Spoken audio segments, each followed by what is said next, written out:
opinar.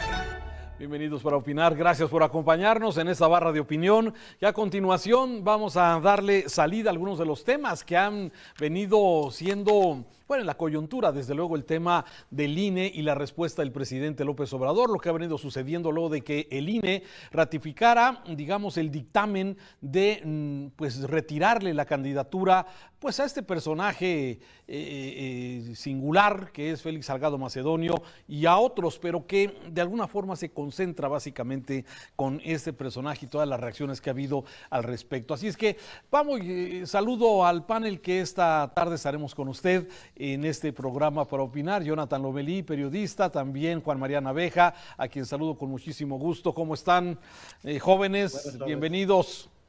Hola, buenas tardes. Con ese saludo encantado de la vida, Raúl.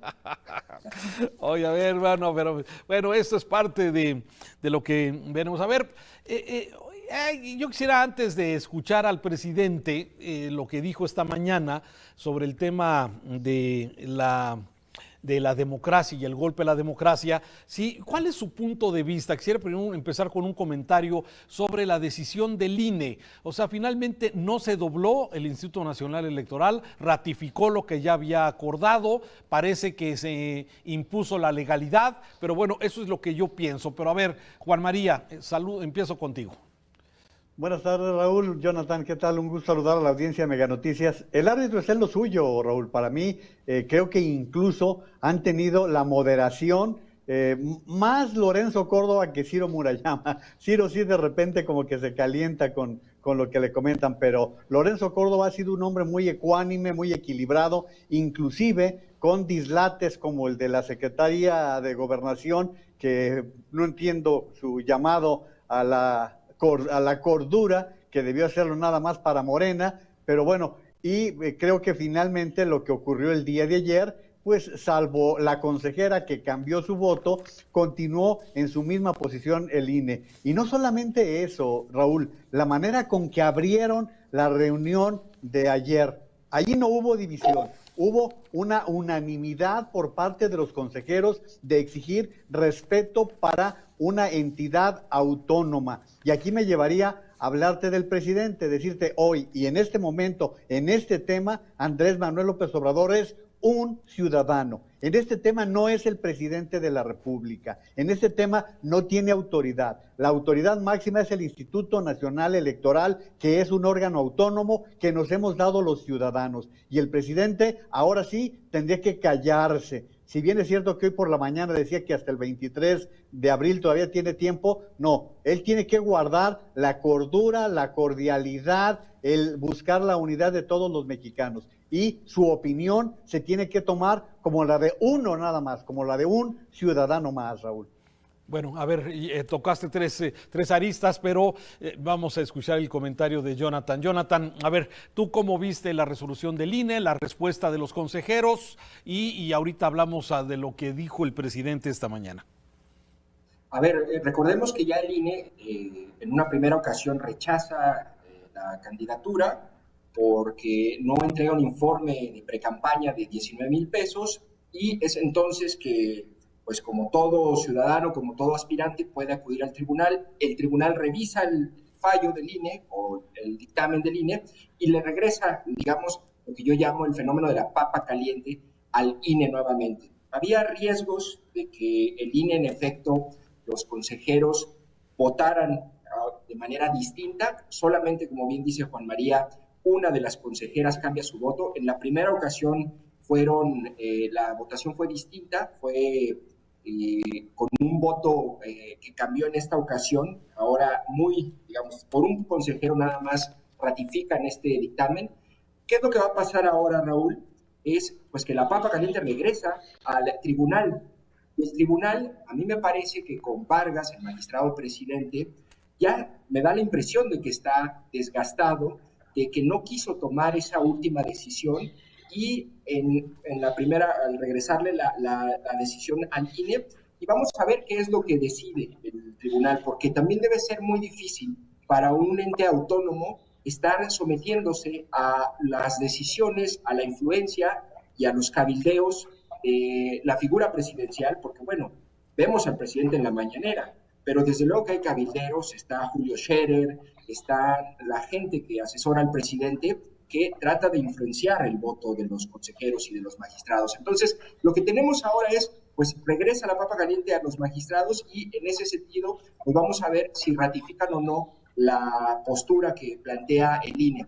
Yo cerraría con un comentario nada más, y es, a ver, en el plano jurídico, Raúl, es muy evidente que se cometió una irregularidad. Lo que defiende Morena dice, es desproporcional el castigo que me estás poniendo, ¿no? Por 19,000 pesos me vas a quitar mi aspiración a la gubernatura. Es desproporcional. Lo que dice el INE y los consejeros es, la ley dice, si tú no entregas tu informe de precampaña, no puedes ser candidato, ¿no? Entonces, a ver, en el nivel jurídico, pues está muy claro, pero a ver, en este país, si la ley se aplicara a rajatabla, sin ningún sentido interpretativo o político, pues bueno, sería un país muy distinto. Entonces, lo que ya tenemos ahorita, Raúl, ya no es una decisión jurídica. Cuando la justicia, cuando la justicia se politiza, pues ocurre esto. Lo que van a hacer los magistrados del tribunal va a ser tomar una decisión política, y eso es lo que estamos esperando, si va a ser a favor o en contra del presidente.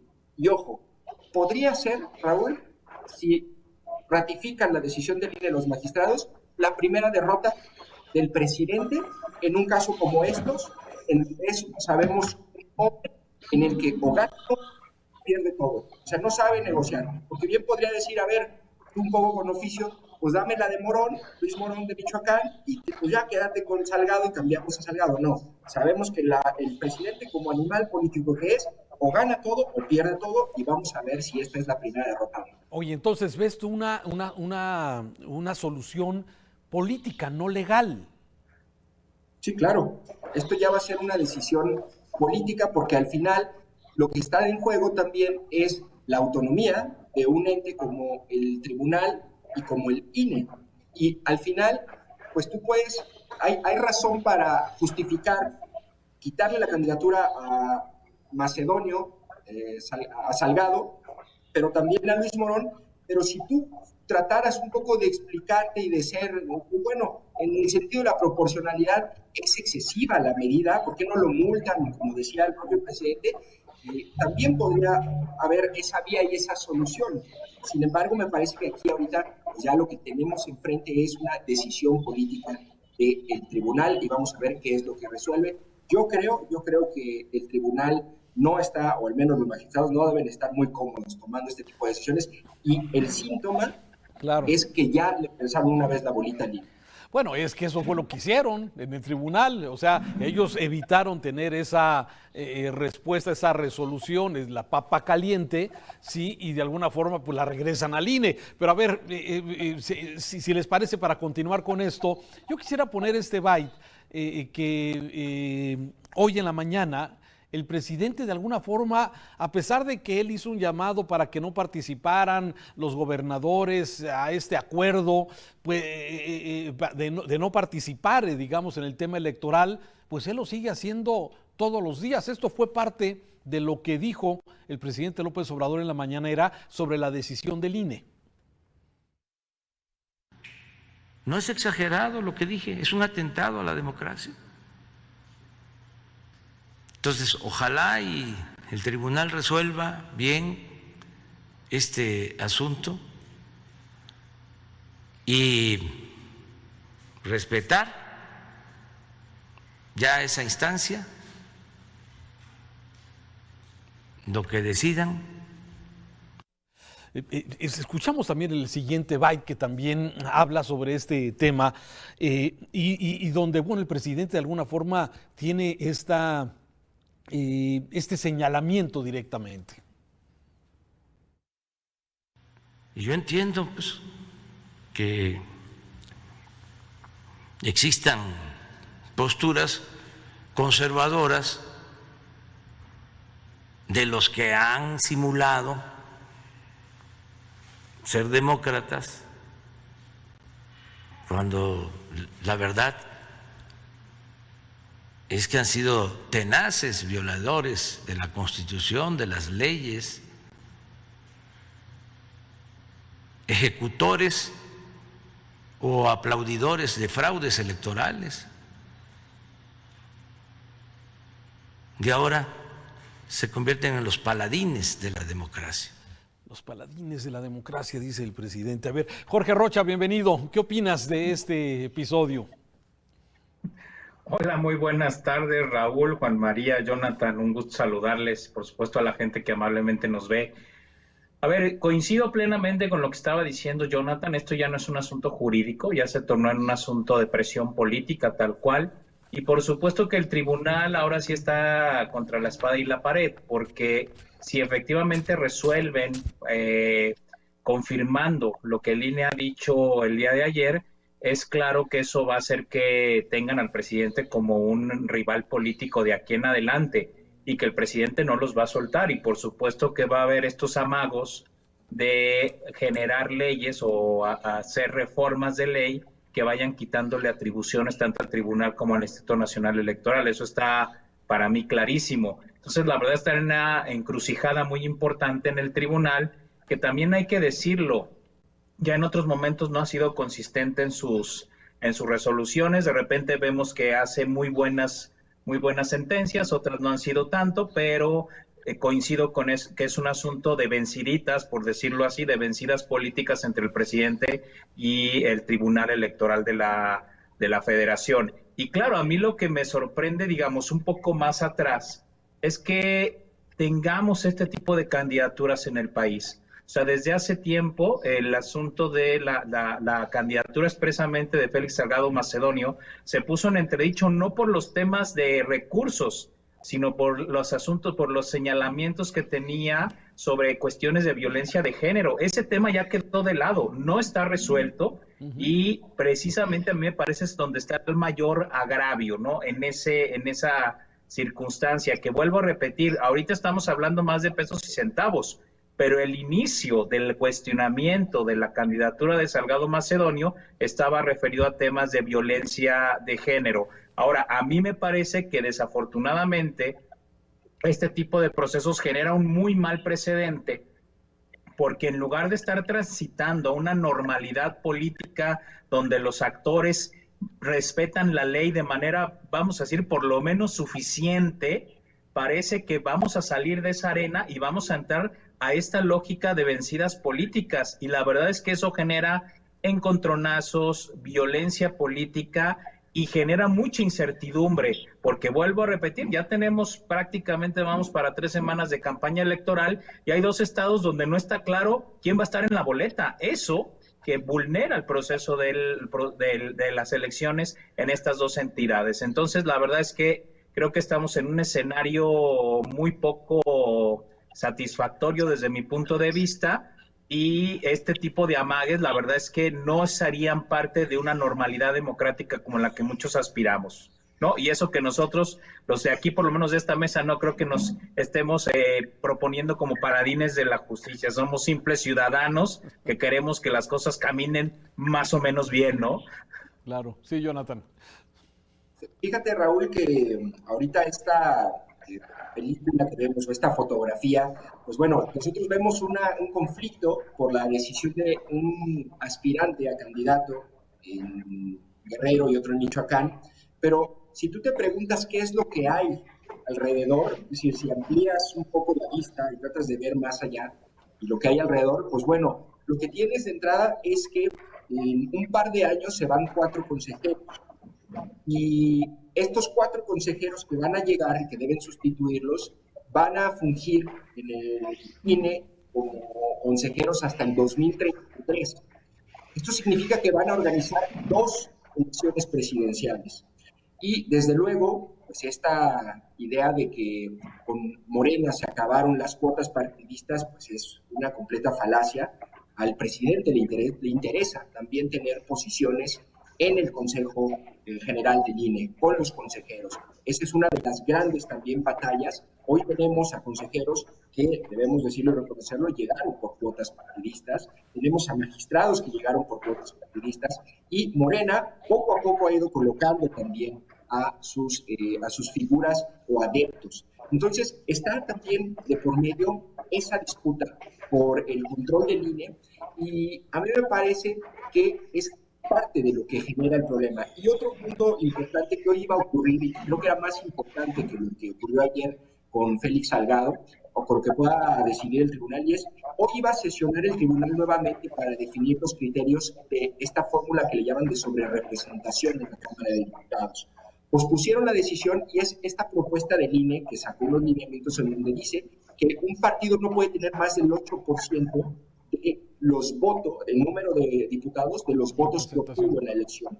Eso limitaría verdaderamente la mayoría de Morena en la Cámara. Entonces, ahí está, así, en el momento máximo de tensión, la disputa, la lucha de poder y los costos políticos que quiera o no asumir los magistrados y el INE con respecto a ese tema también, que me parece todavía más importante, y de ahí la amenaza de AMLO de, si no les aviento una reforma electoral, pues adelgazo, les quito salarios y hago todo el resto, una reingeniería, Raúl. Claro, las venciditas, ¿no? Yo creo que es esto como unas venciditas. El presidente evidentemente no le gusta cómo está actuando. Está este tema de la representación proporcional y ese me parece que es el tema fundamental. Termino el tema contigo, Juan María. Bueno, yo tengo varias precisiones que hacer a este respecto. Primero, lo que dice Jonathan, la sobrerepresentación no tiene nada que ver ni con el tribunal ni con el INE. Es un asunto constitucional. La Constitución establece que ningún partido puede tener un 8% más de sobrerepresentación. Desde el 2012 se viene ocurriendo 2012, 2015 y actualmente que Morena tiene un 16% de sobrerepresentación. O sea, ese es un asunto constitucional. Segundo, el INE, para mí, y esa es una precisión mía, el INE no actuó políticamente, el INE actuó como árbitro. El INE no estuvo viendo si eran 2,000 pesos o un peso. El INE dijo, no cumplieron con lo que establece la ley. La ley establece claramente que tiene que presentar un informe y el informe lo pudo mandar Salgado Macedonio a mano, como hubiera sido 0 pesos, sin importar lo que no cumplió en este caso. Tanto Morón como Salgado Macedonio es con un requisito. Tú lo decías claramente el lunes, Raúl. ¿Cuántos en Jalisco quedaron fuera también de Morena por no cumplir con los requisitos? Eso es una precisión. La siguiente. Planillas, sí. Desde luego que en el tribunal viene un asunto político, pero más todavía es la unidad de inteligencia financiera. Vamos echándole un ojo a Nuevo León. Curiosamente, ahora están investigando a Samuel García de Movimiento Ciudadano y aparece el exgobernador Medina, que está muy vinculado con el candidato del PRI. Y no perdamos de vista quién preside el tribunal, que es precisamente el magistrado Billetes José Luis Vargas, a quien lo tienen agarrado de todos lados. Hoy, yo no sé qué les parece, qué opinión les quede a ustedes, pero a mí desde ayer, la posición de Félix Salgado Macedonio, de Mario Delgado y hoy del presidente es día de tranquilidad. Ya llegó al tribunal, le van a restituir la candidatura. Esa es la impresión que a mí me dan los tres. Y la responsabilidad que sí tenía Andrés Manuel López Obrador se le está saltando. ¿Por qué?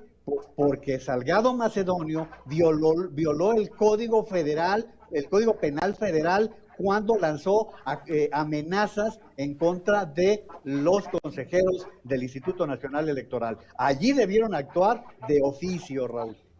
Bueno, sí, a ver, es que se han violado tantas cosas a lo largo de esto, pero bueno, terminamos con el tema. ¿Algún comentario adicional, Jorge, Jonathan? Fíjate, Raúl, para apuntar en lo que comenta Juan María, sí es un asunto del INE y de los magistrados. En efecto, desde 2012 está en la Constitución, pero el simple término que no pueden tener más de 8% un partido en cuanto a representación sobre el número de votos, en realidad lo que hizo es que los partidos hacían prácticamente trácalas en las coaliciones y en las alianzas en la Cámara, y lo que hizo el INE fue establecer unos lineamientos de cómo iba a sacar esa fórmula, que es lo que está impugnando, lo que impugnaron Morena y lo que va a decidir el tribunal. En realidad, aquí el punto es que el tribunal va a ratificar o no esa manera o esos criterios para establecer la sobrerepresentación en la Cámara, y ahí es donde también vemos el juego político del INE. Entonces, a ver, si estaba desde 2012, ¿por qué lo permitiste todas estas elecciones? Y a mitad del juego, porque lo sacó literal en plena contienda, en plena campaña, sacan los lineamientos. Que me parece que es ahí lo que le da argumentos a Morena para decir, el INE no es un árbitro imparcial, le está jugando también y a mitad del juego me está poniendo unas reglas que ciertamente están en la Constitución, pero ahí esas cosas son las que generan suspicacias en el proceder del instituto, ¿no? Claro. Déjenme hacer una pausa, regresamos de inmediato, estamos para opinar, regresamos con más.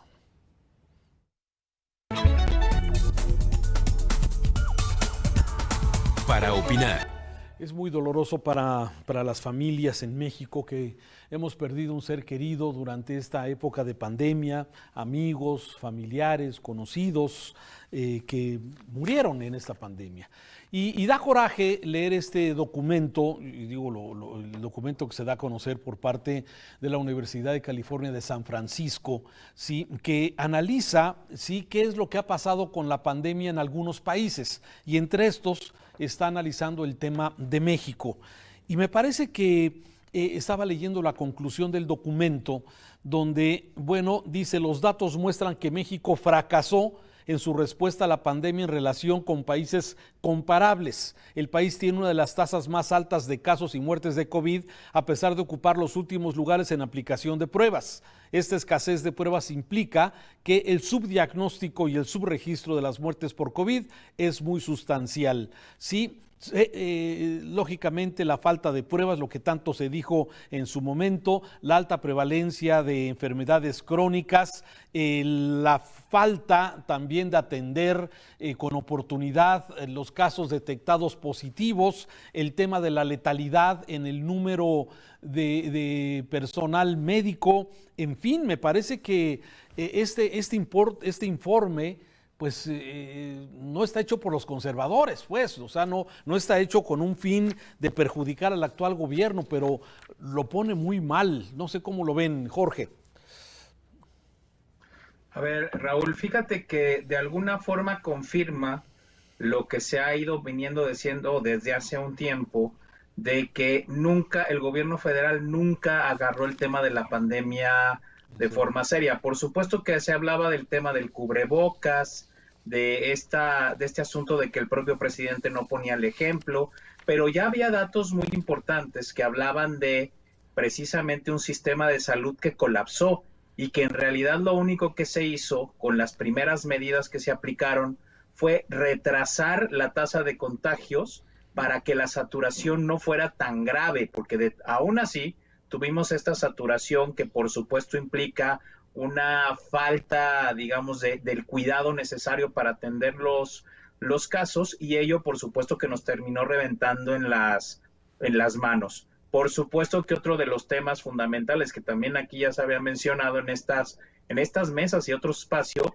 pues fue la terrible falta de coordinación entre gobiernos estatales y gobierno federal, que desafortunadamente se convirtió en un tema político electoral de cómo se gestionaba la pandemia. Y una tercera fase que es la que estamos viendo hoy por hoy, es que ya no hay manejo de la pandemia. ¿Eso qué significa? Que las reglas son más bien, o lo que se quiere hacer son sugerencias, son recomendaciones, pero en realidad hoy por hoy ya no tenemos a nadie con una palanca diciendo para dónde podemos ir. Incluso, de repente, lo que antes era semáforo rojo, ahora luego es semáforo amarillo, cosas como muy raras incluso en los conteos. Entonces, sí, me parece que lo que hace este informe es terminar de corroborar lo que ya se había dicho antes, de que no hubo o no ha habido un manejo adecuado de la pandemia. Claro, hay algunos que señalan que la forma como se desarrolló también tiene que ver con que había mucho desconocimiento de cómo se propagaba este virus, pero me parece que al final del día terminó prevaleciendo una lógica política versus una lógica sanitaria, y por supuesto la presión económica también pues generó este mal manejo, porque en un país donde tu economía está prendida con alfileres, pues la posibilidad de que la gente se guardara en casa era prácticamente imposible, porque había muchísimas personas que sí o sí tenían que salir a la calle porque o se morían de COVID o se morían de hambre. Esas son las vulnerabilidades que vemos. Y por supuesto, hoy por hoy, y fíjate que para mí es quizá el tema más grave, es que esta lección nos tuvo que haber dicho que es una urgencia el reforzamiento del sistema de salud público, y eso yo no lo estoy viendo todavía. No estoy viendo este nuevo sistema de salud que tenga la capacidad de encarar pandemias de este tipo, que también ya nos han señalado en la OMC que no va a ser ni la primera ni la última, y que nos tenemos que estar preparando para eventos futuros de esta naturaleza. Bien. Juan María Naveja. Yo seguiría en la misma línea de Jorge para dar otros ángulos con respecto a lo mismo. 190,000 muertos. Esto es muy delicado porque ya puede configurar delitos criminales que pueden, en el largo plazo, no digo que ahorita, pero en el largo plazo pueden configurar una serie de delitos. A ver, sabemos que México es un país que tiene en promedio 29 años de edad. Hoy, como dice Jorge, ya sabemos más cosas. Sabemos que los muertos, en su mayoría, están entre los 45 y los 65 años de edad. O sea que entre las pocas verdades que dijo López-Gatell es que el número de muertos no debió pasar de 12,000. Se la pone barata la Universidad de California cuando dice debieron ser 190,000 menos. Pero el mismo López-Gatell tenía ese cálculo de que no podían morir más de 12,000 personas. Pero ¿dónde viene esta serie de acontecimientos? Primero, no se conforma el Consejo Nacional de Salubridad, que hubiera tenido la presencia del presidente, el secretario de Salud, los secretarios de Salud de los estados, las universidades. No se conformó, algo que establece el artículo 4 constitucional. Segundo, cuando ya estaba la pandemia en marcha, tuvimos 2 meses para podernos preparar, y lejos de prepararnos le vendimos equipos médicos a China. Tercero, el presidente de la República, en lugar de arrancar toda la estrategia, empezó a decirle a la gente: salgan, abrácense y no hay ningún problema. Y a todo esto hubo una actitud displicente de parte de todas las autoridades federales, porque no tomaron en cuenta los estados, y fue así como vimos que unos 12 estados empezaron a tomar acciones por su cuenta. Recuerden ustedes, los que estamos en Jalisco sabemos que arrancamos el 12 de marzo, si no me equivoco, cuando en el resto del país todavía no empezaba el encierro. Es decir, estos 190,000, como empezaste muy bien, Raúl, son dolorosos para todos los mexicanos que hemos perdido seres queridos y que podemos pensar, caray, con otra actitud, con otro manejo, con otra gestión, estarían vivos. Claro, 190,000 muertes innecesarias. Jonathan. Sí, Raúl, creo que uno de los puntos también centrales del estudio, y que puede uno más o menos revisar a lo largo de las páginas, es que en distintos momentos habla de cómo faltó una autocrítica y una rectificación de las medidas que se estaban tomando. Y ahorita, como lo comentaban, justamente dice, el Consejo Nacional de Salubridad no tuvo el papel rector para que las decisiones fueran técnicas. Parecía más bien que todo el tiempo había decisiones políticas. Y yo rescato a los puntos en donde me parece que muy concretamente señala en por qué falló la gestión de la pandemia en México. Y uno es en el nivel de comunicación, que es este mensaje en donde se le quitó gravedad al asunto con la figura presidencial diciendo abrácense, no pasa nada. Y otro muy interesante, dice el estudio, este mensaje de inevitabilidad. Es decir, si tú haces memoria, en efecto hay un punto en la pandemia en donde Gatell te decía, es que va a haber muchos muertos, es que eso no vamos a poder evitarlo. Entonces, ese es un punto que me parece que también contribuyó a la cantidad de muertos. El otro es el cubrebocas. No hay una rectificación concreta en un momento de la pandemia en donde queda comprobado que reduce los contagios. El otro es que tampoco se dimensiona y se atiende el problema de los asintomáticos. No se informa ni se comunica a la población, no se realizan más pruebas y no se hacen rastreos de brotes para poder identificar zonas, ellos le llaman calientes, y poder controlarlas. Y la otra, el control de viajes en las fronteras. Creo que todavía hoy, si no me equivoco, somos de los pocos países que no pedimos pruebas negativas de COVID-19, a diferencia de otros países, incluso en Latinoamérica, y la gran crítica que hace. en algún momento el gobierno federal deja en manos de las regiones, de los estados, las decisiones de gestionar la pandemia. Por lo tanto, pues es muy desigual el resultado. Tenemos Jalisco con resultados, digamos, mejores que otras entidades, y eso lo que hizo es que no tuvimos un eje rector ni un liderazgo a nivel federación. Yo terminaría diciendo lo que las partes finales del estudio dice: México ocupa el 4º lugar, estoy citando, en exceso de mortalidad en una muestra mundial que incluye a los países con más de 3 millones de habitantes, y datos completos de mortalidad con aproximadamente, fíjense nada más, un 43% más de muertes en 2020 de lo que se hubiera esperado en relación con el año previo. Sí, el exceso. Dice que en otros países muestra en promedio, ese exceso de mortalidad fue del 17%, con nosotros fue del 43%. Y dice, bueno, con un desempeño mediano hubiéramos evitado estas 190,000 muertes que hoy tenemos de más. Sí, a ver, no hay novedad, o sea, a ver, no hay novedades. Aquí se dijo durante el año, en este programa, señalábamos la falta de pruebas, la mortalidad en el Seguro Social era del 50%. Las personas que llegaban al Seguro Social tenían el 50% de probabilidades de morir o de salir. Sí, la letalidad altísima por no tener pruebas, el personal médico contagiado con más muertes en el mundo.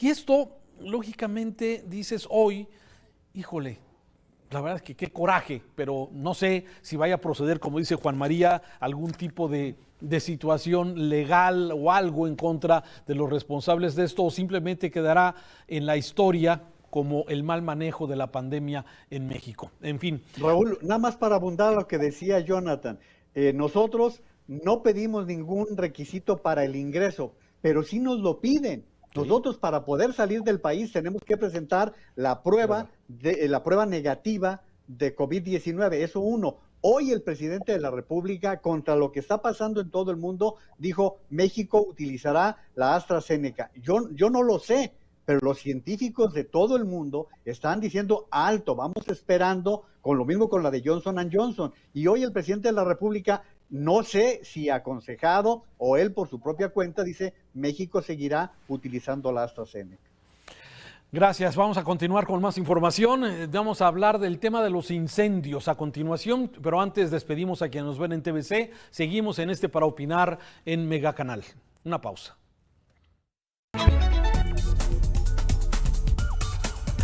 Para opinar.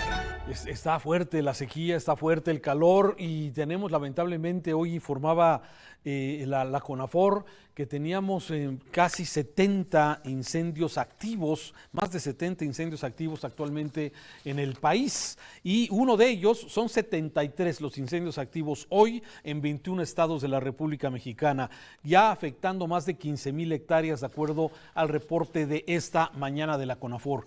Y bueno, aquí tenemos en Jalisco el Bosque de la Primavera, que pareciera que cada año tenemos que padecer de estos incendios, de este siniestro que de alguna forma nos muestra lo vulnerable que es esta reserva natural protegida supuestamente, de las 12 que tiene Jalisco, de las más de 183 que forman parte de la República Mexicana. Pues aquí tenemos el Bosque de la Primavera y cada año tenemos que ver esto, a veces con incendios más graves, con menos graves algunos en lo que se refiere a la afectación, pero ¿cuál es la solución? ¿Qué es lo que hay que hacer? A ver, no sé con quién empezamos, con Jonathan si quieres.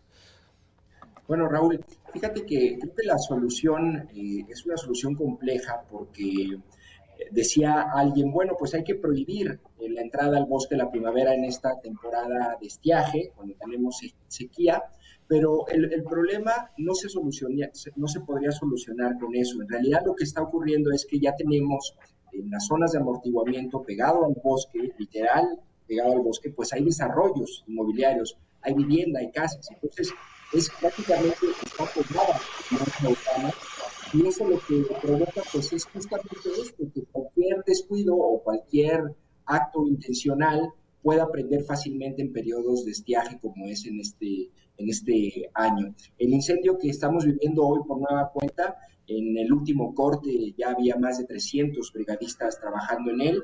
En el pasado, de hace una semana, fueron más de 4.500 hectáreas las que se afectaron.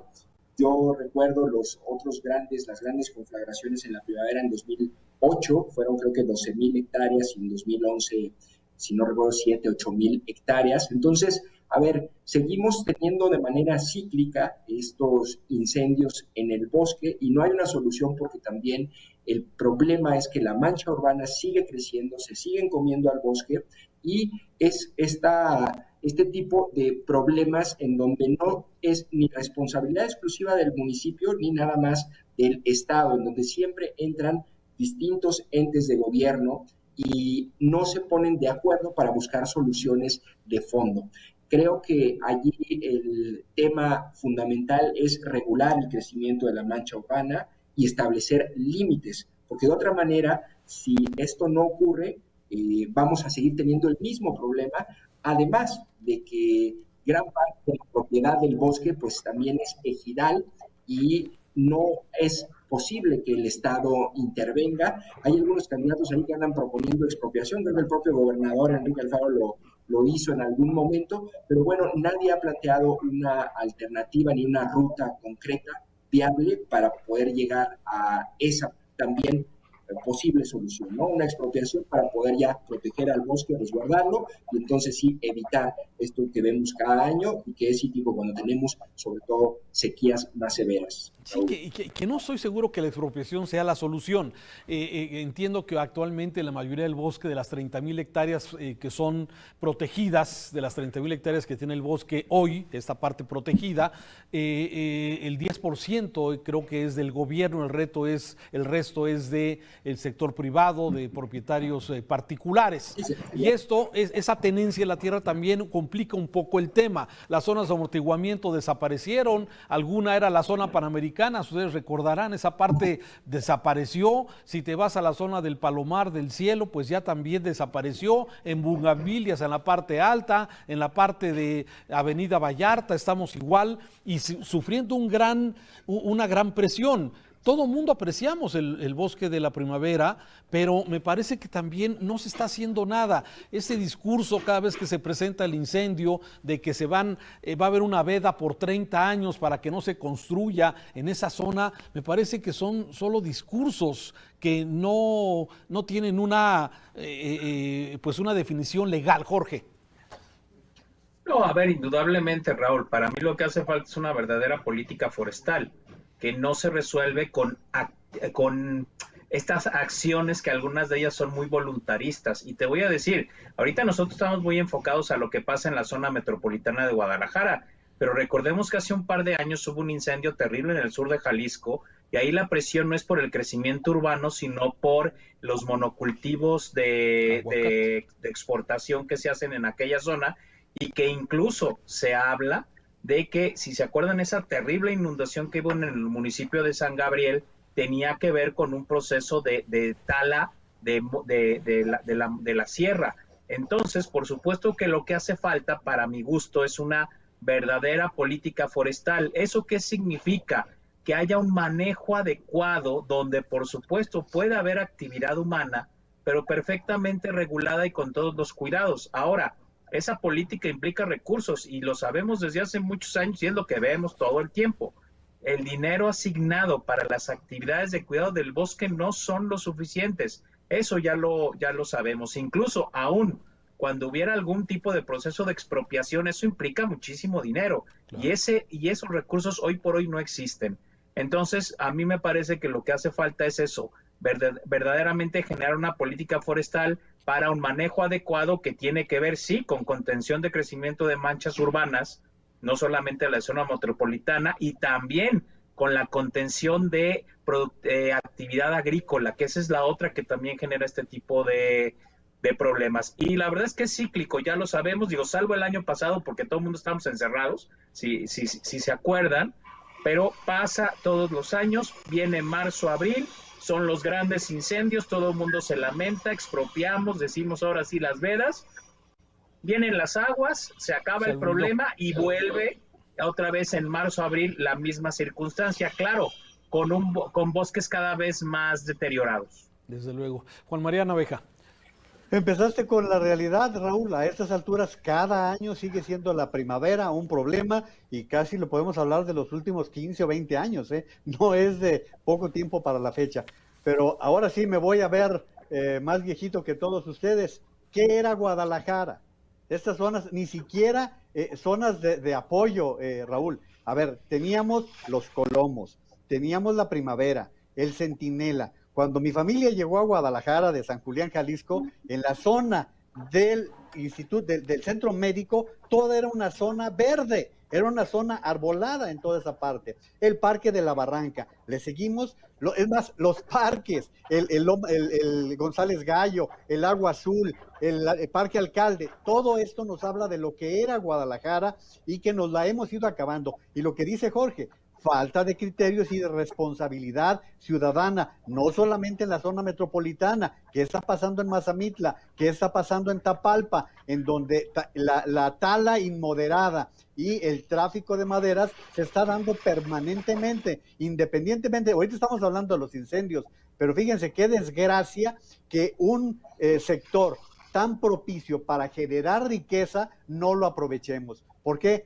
Porque toda el área forestal pudiese ser un motivo para generar trabajo y riqueza a través de la generación adecuada de la madera, a través de la diversificación de los bosques para poder también obtener otros productos. Todo esto no lo hemos sabido hacer, a pesar de que hemos tenido gobiernos que han buscado acercarse a modelos extranjeros que han sido muy exitosos en toda esta situación. Y la parte agrícola es la parte de la ignorancia, ¿no? Que sigue siendo la quema que se está dando, la erosión que está ocurriendo y la inmobiliaria. Porque recordemos que el bosque de la Primavera se le entregó a la UDG en un momento determinado para tratar de protegerlo. Y pues no, han ganado los desarrollos inmobiliarios.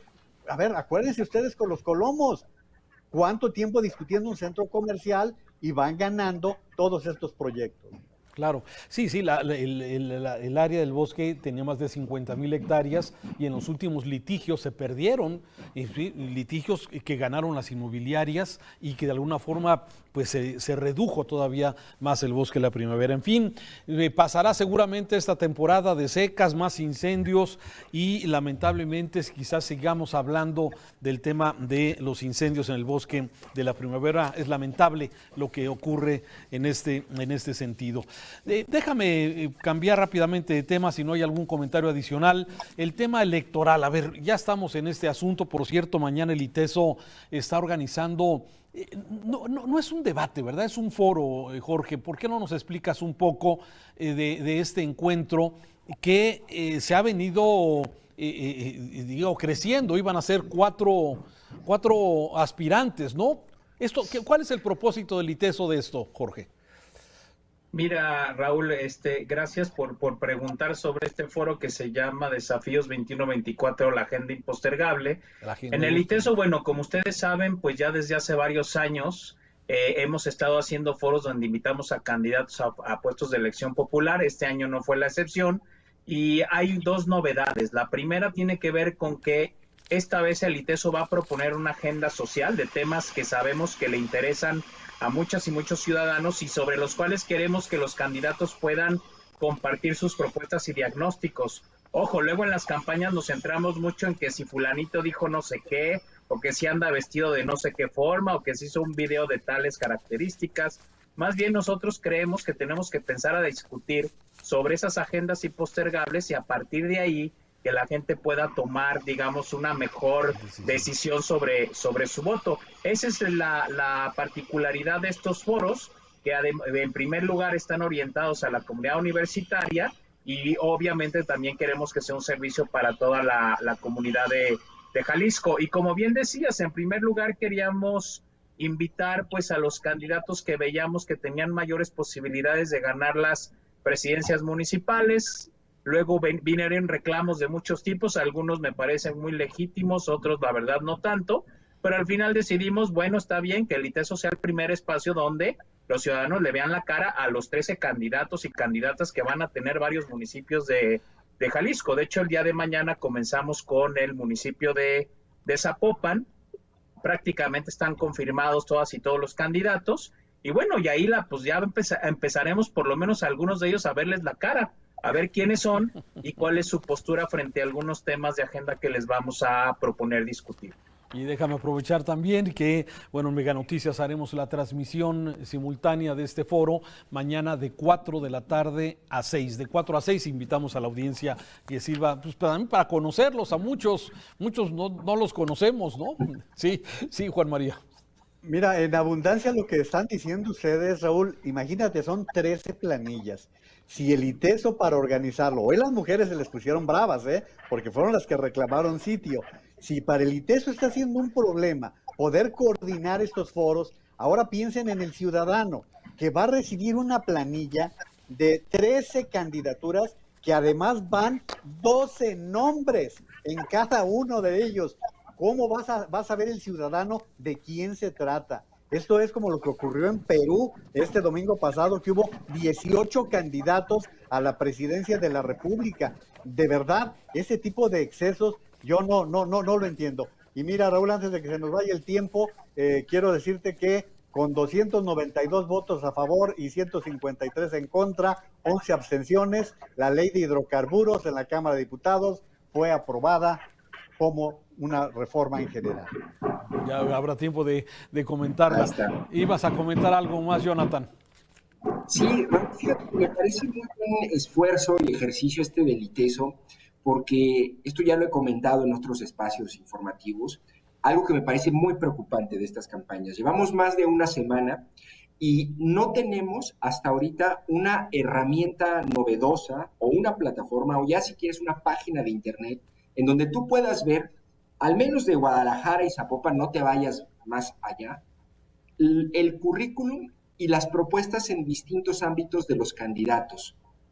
En 2018, el IEPC Jalisco habilitó una plataforma que se llamaba Tablero Electoral 2018. Hoy tiene una que se llama Tablero Electoral 2021, pero no ha actualizado la información con los nombres de los candidatos, el currículum y las propuestas. Es decir, sería muy valioso. Estamos teniendo, Raúl, lo cual me parece expresarlo así muy grave, unas campañas sin propuestas. Es decir, yo ahorita puedo meterme a redes sociales, a Mega Noticias, a buscar lo que han dicho los candidatos, pero la opción del ciudadano ante esta sobreoferta de partidos y de perfiles de candidatos, para poder revisar sistemáticamente las propuestas en temas, ni siquiera hay que irnos muy lejos, de seguridad, de economía, de medio ambiente, de salud, no la hay, Raúl, lo cual me parece en este punto, a más de una semana de iniciar las campañas graves, y creo que el foro del ITESO pues, es un esfuerzo que podría acercarse a intentar decir, bueno, estos son los temas prioritarios y estas son las propuestas de los candidatos. Ya estaremos pendientes mañana de este asunto. No quiero pasar más tiempo antes de tocar el tema de los desaparecidos. A mí el tema de la familia de Acatic, el tema de la familia de Zapopan, sí, lo que está pasando con personas desaparecidas, no entiendo qué está pasando. Los desaparecen, aparecen, pero traen la instrucción de parte de la Fiscalía de no decir nada. ¿Sí? ¿Dónde estaban? ¿Quién los secuestró? ¿Dónde los tuvieron? ¿A cambio de qué? ¿Por qué los soltaron? O sea, yo creo que hay muchas preguntas al respecto de este tema de los desaparecidos, y esto lo digo con la nueva agenda que da a conocer el gobierno del estado, mesas de seguridad para analizar la seguridad o la inseguridad, ¿sí? En este momento 100 días para organizar mesas, para luego tener una propuesta de 1000 días. A ver, Jonathan, ¿cómo lo ves? No te escucho. Ahí ya estamos, ¿verdad? A ver, Raúl, creo que lo que estamos viviendo es, hoy nuevamente había 7 personas desaparecidas, una abogada y un par de, al parecer, clientes que acuden a ver un terreno, y después otras 4 personas permanecen privadas de su libertad durante varios días, y hoy nuevamente sus captores, al parecer justamente por presiones mediáticas, los liberan. Tenemos el antecedente de la familia de Acatic y este misterio que rodea en torno a los casos en donde los delincuentes se los llevan y los delincuentes los regresan. Es una buena noticia, Raúl, Sí. pero me parece que allí lo que también revela es una falta de capacidad y de presencia del Estado para poder castigar y resolver esos casos, porque no podemos atribuir que si bien el caso afortunado en donde reaparece la familia de Acatic es porque la Fiscalía hizo una investigación, fue la presión mediática, en efecto, la búsqueda de la Fiscalía, pero al final los delincuentes están decidiendo. Entonces, me parece que hay un problema grave en donde como la Fiscalía no está procesando ni investigando estos casos de desapariciones, tenemos más de 12,000 ya, Raúl, y como no sanciona a los responsables, como no desarticula las células del crimen organizado que se dedican por distintas razones a privar de la libertad a las personas, por eso mismo los delincuentes toman la decisión de llevárselos y de dejarlos. Me parece igual de grave el hecho de que estén ellos decidiendo justamente sobre la vida de los ciudadanos. La tutoría, la protección de la vida del ciudadano no está en manos del Estado, Raúl, está en manos de los mismos delincuentes que deciden también dejarlos, y eso es grave. Ahora, de lo último que sabemos es que también, así como en los homicidios, en las desapariciones y desapariciones forzadas, las tasas de responsables sentenciados y castigados son ínfimas, ínfimas. Es decir, menos del 5% o menos del 10% se da con los responsables y se les sanciona. Pues eso lo único que hace es abrir la puerta a que los delincuentes puedan hacer lo que ellos deseen. En medio de gran impunidad, Jorge. Fíjate, Raúl, que en el caso además de Acatic hay un agravante muy importante, y es que había 2 policías de esa policía terrible, sí, que claro. ya tenían órdenes de aprehensión por el mismo delito. O sea, cuando tú dices, ¿por qué no cumplimentaron esas órdenes de aprehensión y luego estos mismos vuelven a hacer lo mismo? Dices, bueno, ¿en qué tipo de ausencia del Estado tenemos? Fíjate que yo estuve en la presentación del gobernador de esta nueva estrategia de seguridad, que en general de lo que se plantea en el diagnóstico casi todos estamos de acuerdo. De hecho, hubo un tema que luego no trataron en las mesas, que luego el gobernador sí retomó, que fue el asunto de la infiltración de las policías por parte de la delincuencia organizada. Pero a mí la verdad es que todavía me parece que son buenos deseos y no veo yo en este momento una clara estrategia de implementación, donde claro, sí dijeron 1,000 días, que es básicamente el resto del sexenio de Enrique Alfaro, pero ya las acciones concretas de cómo eso se va a realizar es donde me quedan muchas dudas. Efectivamente, ese día de la presentación veía a Bosco, el de seguridad, y a Gerardo Octavio, el fiscal, diciendo nos comprometemos a empezar a generar los cambios necesarios, pero la verdad es que a mí me quedan todavía muchas dudas si van a tener la capacidad de poder hacer todos esos giros, algunos de ellos copernicanos, en términos de la visión de seguridad. Vaya. Bueno, pues sí, un tema muy delicado. Juan María Naveja, terminamos contigo. 2 ámbitos rápidamente, Raúl. Uno, preguntaban ustedes la solución. Venturosamente fueron encontrados con vida los de la familia de Acatic, lo que pasó hoy con las 7 personas de Zapopan, afortunadamente, pero diera la impresión de que fueron las familias las que resolvieron el problema. A mí me parece muy sospechoso que aparezca la bebé un día y al día siguiente, afortunadamente, toda la familia. Y luego mudos, luego por alguna consigna, ni una sola palabra de los acontecimientos. Y la segunda, que es un tema más de Jorge que mío, es el pendiente que tenemos con la gran cantidad de desaparecidos. Raúl, es un problema que no es de este gobierno nada más, es desde varios gobiernos para atrás y que no hemos acabado de resolver porque hay familias que siguen reclamando los restos de sus seres queridos. Tiene un grave problema, ya lo decías, 12,000 en este gran acumulado de desaparecidos en Jalisco, ¿verdad, Jonathan? Sí. Y que en Jalisco, y que cuando empezó el sexenio, Raúl, eran alrededor de 7,000.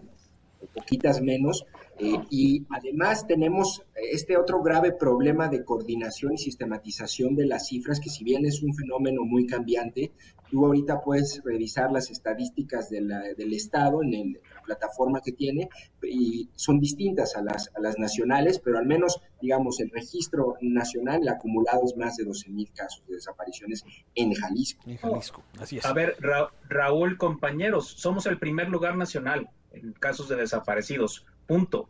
O sea, no hay, digamos, es un tema profundamente preocupante. Sí hay gente en el gobierno que trata de, digamos, de atender el tema, y tengo que reconocer los esfuerzos de Margarita Sierra, pero la verdad es que falta mucho por avanzar en esta agenda. Uno de cada, decía Encinas la semana pasada, creo, 1 de cada 4 desapariciones en el país en este sexenio ocurrió en Jalisco. Terrible. Nos vamos, Juan María Naveja, Jorge Rocha, gracias, Jonathan Lomelí. A usted que nos ve, muchas gracias. Lo esperamos la próxima semana en otro programa para opinar, el análisis de los eventos coyunturales y desde luego que esperemos que hayan sido de interés y aporten desde luego a una mejor toma de decisiones por parte de cada uno de los ciudadanos. Lo esperamos mañana en este programa especial que estaremos transmitiendo precisamente aquí en Megacanal de las 4 de la tarde a las 6 de la tarde, este encuentro organizado por el ITESO con los aspirantes a Zapopan, conocer un poco más de sus rostros y un poco de sus propuestas. Por lo pronto, vámonos con más información. Seguimos desde luego en el